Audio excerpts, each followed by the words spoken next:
Heidi ho there, friends and neighbors. Bobby here today. Hey folks, today we have a 2009 Nissan Altima and we are going to install a new fuel pump today. So stay tuned and we'll show you how we get this done. Folks, step one on any fuel pump replacement job, I like to always just go ahead and disconnect the battery to where we have no power on any of the circuits on the automobile.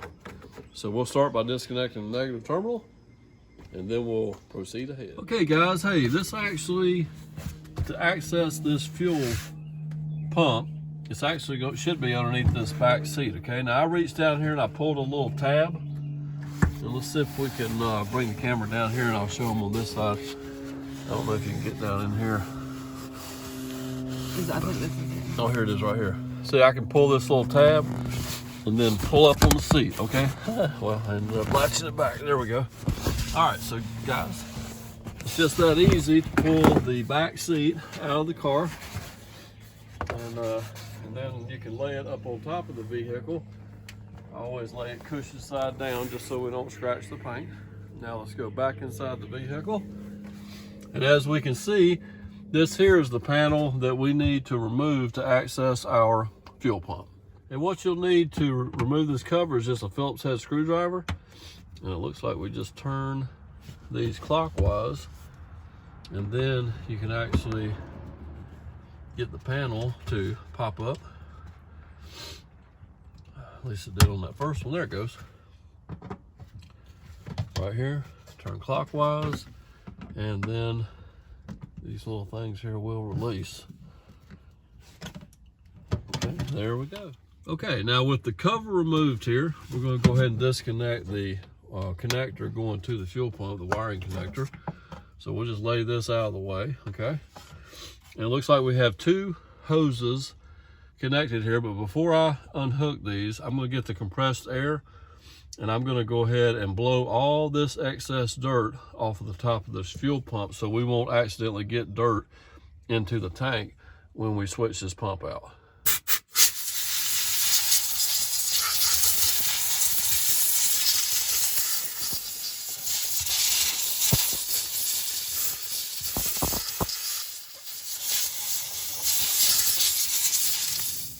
Okay folks, with that disconnected, we're going to go ahead and remove these two fuel lines. And all we had to do on this one is just squeeze the tabs on each side. There's a tab on this side, tab on this side, and just squeeze, and that releases. And this one here, we should be able to squeeze these two. We'll have to push it up a little bit, squeeze those down, and then release it just like so, okay? So there you go, friends. That's all you got to do to release your lines.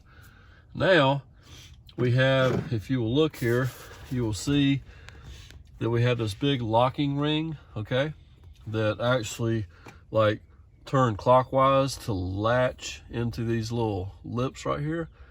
So what we got to do is move this ring counterclockwise to where we can remove this to where we can get the pump out.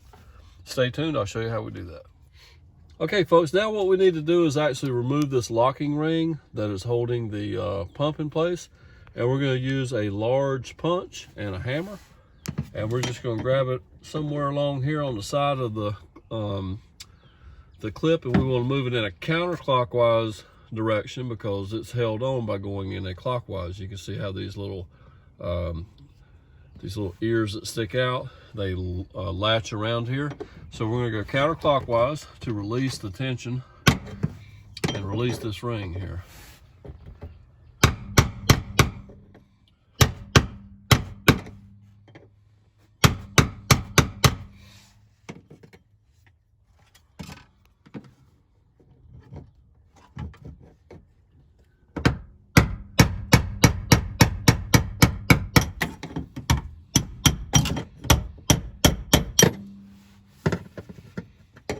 Okay friends, we almost got it here. You can see that it's moving pretty good now. We almost got it released. Let's see, let's catch it here again. There we go, okay. As you can see, it finally released from the ears here. And what we're gonna do is just work this up out of here, out of our way. And we'll just lay it aside right now. So now Folks, we are ready to pull this pump up out of here. And I'm just going to try to make sure I lay my hoses sort of out of the way so where they won't interfere with pulling the pump in or out. So what I'm going to do is just pull this straight up, guys, and then we'll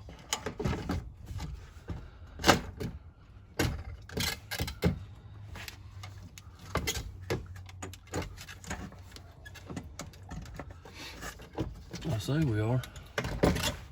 We're going to have to finagle it a little bit, I reckon. I'm catching on here.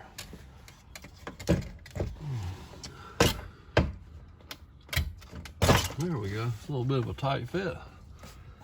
Okay, so now we want to pull up. Now we will have a, this hose is getting in the way, as I figured it might. Now we have a float on here, okay? And I see the float now. So we want to make sure that we pull it up to where it doesn't get caught. So there we go. Now I should have grabbed something to make sure we don't leak no fuel in the car, but real fast, like I don't think I'm leaking anything. I'm gonna move this outside of the vehicle. Bring the camera on around here. This here was what I was, the float here, folks, is what you're gonna have to just be a little careful when you're pulling it out. So you work your float out with your assembly. So here's our old one, and we'll go over here to the table. We'll show you what the new one looks like. Okay, folks, here's our old one here on the table. Here's our new one that we just took out of the box. And what we're using today is a CarQuest brand pump. It's about a $325 pump. So we hope it's gonna do a good job for us. Looks like it comes with the float not in place. So it tells you right here to remove the label, follow float arm assembly instructions. So let's go ahead and remove this red tape. And then we'll put this float in place like it should be. All right, folks, I'm just kind of looking over here at the old one, and I can see how the float arm is installed. It just goes in the little hole there, it snaps into place. So we're just gonna do that same thing right here. As you can see, there's a little hole right there that it fits into. We're gonna shove that down in there and then snap it in place just like so. So I think we're ready to go. Okay, one last thing before we go back to the car. Looks like this clip right here, we're gonna have to move it on over to our new pump. And to release that, just take a pick or a small screwdriver, and what you wanna do is pry that a little bit that way, and then you'll pry your other one until you get it over the little lip here, like so. You see the little lip there that was keeping that. So we just pry on each side.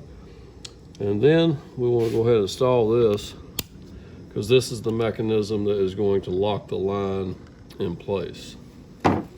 Okay, the final thing we want to do, we want to take our old gasket, okay, out of place and put our new one in place before we bring our fuel pump over here.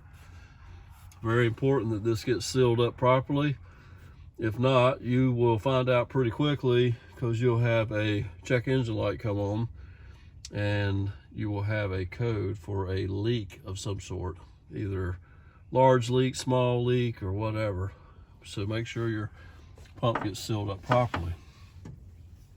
Okay, we have our new pump here. We're going to go ahead and drop it in place. Make sure to be careful not to bend the float or knock the arm off of there. Work it inside the tank area first, and then we will lower our pump into place. You notice that it's spring loaded, okay? So it's only going to go so far, and then we're going to have to go ahead and push it down and put the lock ring on. So we're actually clear past the point we need to be right now. So let me get my lock ring and we'll get this installed. Okay, I just wanted to check my ring one more time to make sure it was still in place good. We're going to push the pump down into place by hand. And you'll notice that these two ears here, they simply just fit in between these other two locking tabs here, okay? And that just keeps the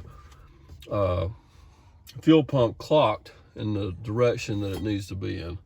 Okay, so from this point, we're going to keep pressure down on the pump as we put our locking ring in place, okay?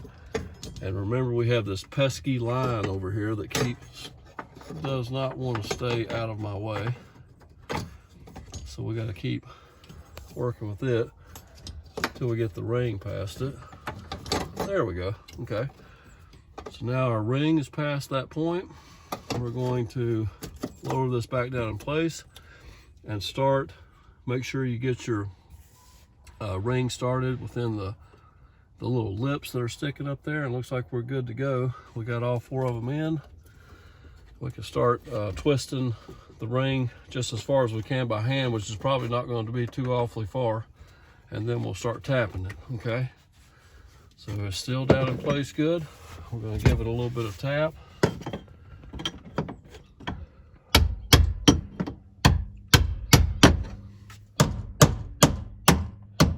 All right, friends, hey, we finally got it locked back in place. As you can see, we spun it all the way to where this locks back in. So we're good to go. We can hook our lines and plug our connector back up.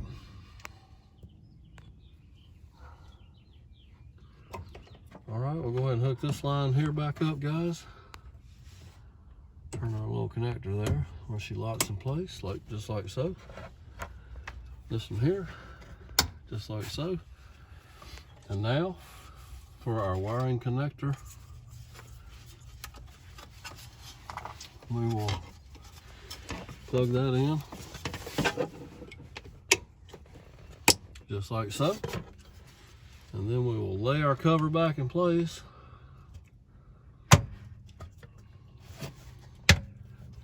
Make sure we get that back around all of these, and it's down there in place. We'll take our Phillips head screwdriver and turn each one of these counterclockwise, okay, to lock it in place.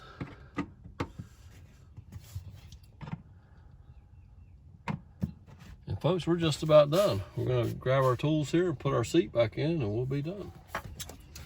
Okay, folks, we're going to put our seat back in place, making sure that we grab our seat belts here and pull them up so that someone, if they sit back here, they can use the seat belts. Push our seat back in place and latch that in place. And that one there, let's see if I can climb across here and get it. There we go. The seat is in place. Okay, friends, we're going to go ahead and hook up our battery here and kind of wrap this video up today. I want to thank you for stopping by, checking out our video on how to replace a fuel pump on a 2009 Nissan Altima. It's actually probably one of the easiest fuel pumps I've ever replaced. Most cars you have to drop a tank and so forth to replace a pump, so these Nissans are pretty easy when it comes to this. Hope you enjoyed the video. Have a great day. We'll see you next time. Take care.